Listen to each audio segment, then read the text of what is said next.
Just অসাধারণ একটি জায়গা।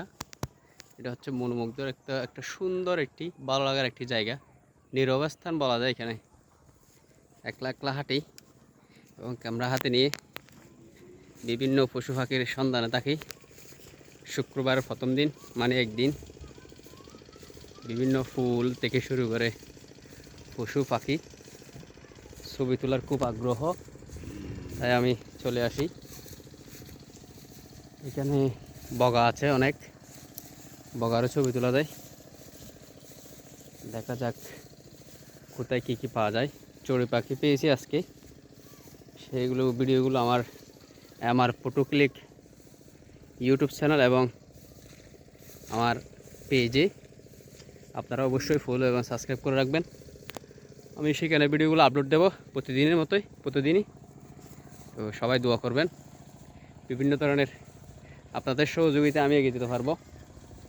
সবাই দোয়া করবেন, এই আশা রাখি সবার কাছে। আপনারা আমার ফটো ক্লিক অবশ্যই এই নামে সার্চ করলে অবশ্যই আপনার সামনে চলে আসবে। সেখানে আমার প্রোফাইল পিকচার সহ লোগো দেখতে পাবেন। আপনারা অবশ্যই ফলো এবং সাবস্ক্রাইব করবেন, এই আশা করছি আপনাদের কাছে। জাস্ট অসাধারণ এই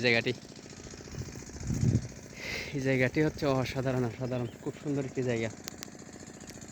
কি বলবো, এখানে আসলে ভালো লেগে যায়, ভালো লাগার একটা জায়গা। এখানে এখানে বগা পড়ছে, আমি এই বগাগুলোর ছবি তুলব। দেখা যাক তুলতে পারে কিনা। আসলে পশু পাখি হুট করে বসে থাকে না, ওরা নড়তে থাকে, তো ছবি তুলতে অনেক টাফ হয়ে যায়, ভিডিও শ্যুট করতেও অনেক টাফ হয়ে যায়। এটা মাছ আছে তানকেত। তারা আসলে এইটা অসাধারণ, খুব সুন্দর একটি জায়গা, খুব সুন্দর একটি জায়গা। ওই যে দেশীয় পাখি এখানে লাফাচ্ছে।